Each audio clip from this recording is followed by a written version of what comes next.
السلام عليكم اعزائي المشاهدين، اهلا بيكم في فيديو جديد. النهارده معانا مراجعه فيلم اوفيسر بلاك بيلت. فتابعوا معايا الفيديو وما تنسوش تدعموني وتعملوا لايك وشير وتاكدوا ان انتم مشتركين في القناه ومفعلين الجرس عشان يوصلكم كل جديد. ويلا بينا نبدا. يضع ضابط فنون قتاليه هدفا جديدا نصب عينيه ويتولى زمام الامور بنفسه لكي يضع حدا لمجرم خبيث. بيقدم لنا الفيلم قصة شاب هو مش فالح غير في حاجتين: الألعاب القتالية والألعاب الإلكترونية، لغاية ما بيجي اليوم اللي بيغير حياته 180 درجة لما بيساعد أحد عناصر الشرطة اللي بنكتشف بعد كده إن دول قسم من الشرطة بيسمى بشرطة الفنون القتالية، اللي مهمتهم بتكون التعامل مع المجرمين اللي تحت المراقبة والتعامل معاهم في حين خرق أي قاعدة من قواعد القانون. بطلنا بعد مساعدته للضابط بيعرضوا عليه وظيفة إن هو يكون أحد ضباط الفنون القتالية، ونظرا لإجادته الفنون القتالية بدرجة كبيرة فبيوافق وبيكون أحد العناصر عشان يلاقي نفسه بعد كده قدام تحديات كتيرة جدا. فهل هيقدر إن هو يكون كفء للوظيفة ولا لا؟ في حاجة كده بتبقى موجودة، هو أنا مسميها التركيبة الكورية. الأعمال الكورية من الأعمال القليلة جدا اللي بتكون قادرة إن هي تقدم عناصر قصة موجودة كتير في قصتها من غير ما يكون في عنصر طاغي على التاني أو من غير ما تكون في حاجة مغطية على أي حاجة تانية. يعني إيه الكلام ده بقى؟ الفيلم عبارة عن فيلم أكشن كوميديا دراما. لما تيجي تتفرج على الفيلم تلاقي إن هو مدي الأكشن حقه ومدي الدراما حقها ومدي الكوميديا حقها. من حيث الأكشن في الفيلم قدر إن هو يقدم أكشن مميز وقوي، ومن حيث الكوميديا كمان برضو الكوميديا أخذت حقها هنا، وفي لحظات كتيرة ومشاهد كتيرة كانت مضحكة. أما طبعا الدراما فدي لعبتهم، هما الحاجة المميزين أو أكتر حاجة مميزين فيها هي الدراما.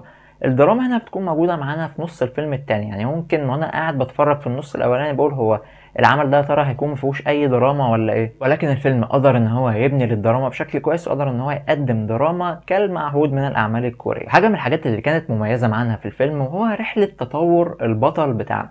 البطل اللي بيتقدم لنا على ان هو شاب، يعني هو شاب عادي مفيش اي حاجة هو ناجح فيها في حياته، هو قاعد بس بيتمرن وبيلعب، دول الحاجتين اللي هو بيعملهم. لكن بعد كده بتلاقي ان هو دخل تحديات ممكن كانت اكبر منه في الفترة دي، ولكن هو قدر ان هو يتعامل معاها. بتشوف رحلة نضج هو مر بيها او رحلة كشف عن معدن الشاب ده، ان هو لاعبي ومش مهتم، ولكن وقت الشدة هو موجود، وقت ما بيتحط في تحدي بيكون قادر ان هو يسد في مكانه. وكمان برضو حاجة من الحاجات اللي كانت كويسة هي علاقته بمديره، وازاي قدروا يطلعوا لنا كمية دراما من العلاقة دي بشكل كويس جدا. نتكلم دلوقتي عن الإخراج. طبعا أكتر حاجة هنبقى مركزين عليها هي مشاهد الأكشن اللي كانت موجودة معانا.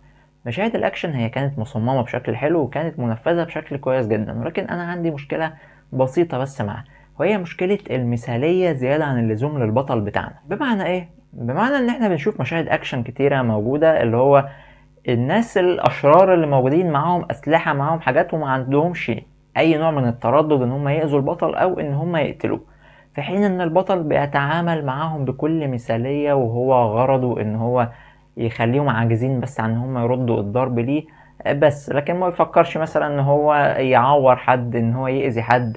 يعني الحاجات دي بتستفزني شويه، اللي هو لما يبقى في حد قدامك هو عايز يأذيك عايز يقتلك، وانت عشان طيب وبطل ومحترم فما بتعملش اي حاجة من الحاجات دي، فده بالنسبة لي يعني بيعمل نوع من عدم الواقعية شوية. اما من حيث الاداء التمثيلي فالاداء التمثيلي كان رائع من كل المتواجدين.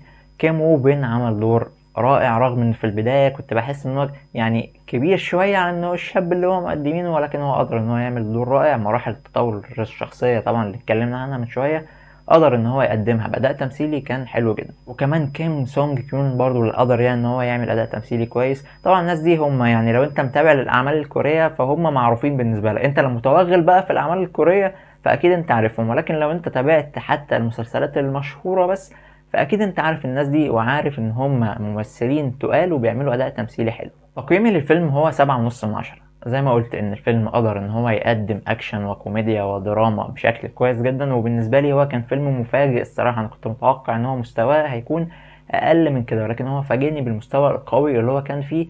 فتجربه حلوه جدا وارشحها للمشاهده. بس كده اعزائي المشاهدين كنت خلص فيديو النهارده. ما تنسوش تدعموني وتعملوا لايك وشير وتاكدوا ان انتم مشتركين في القناه ومفعلين الجرس عشان يوصلكم كل جديد، واشوفكم تاني في فيديوهات جايه كتير ان شاء الله. سلام عليكم.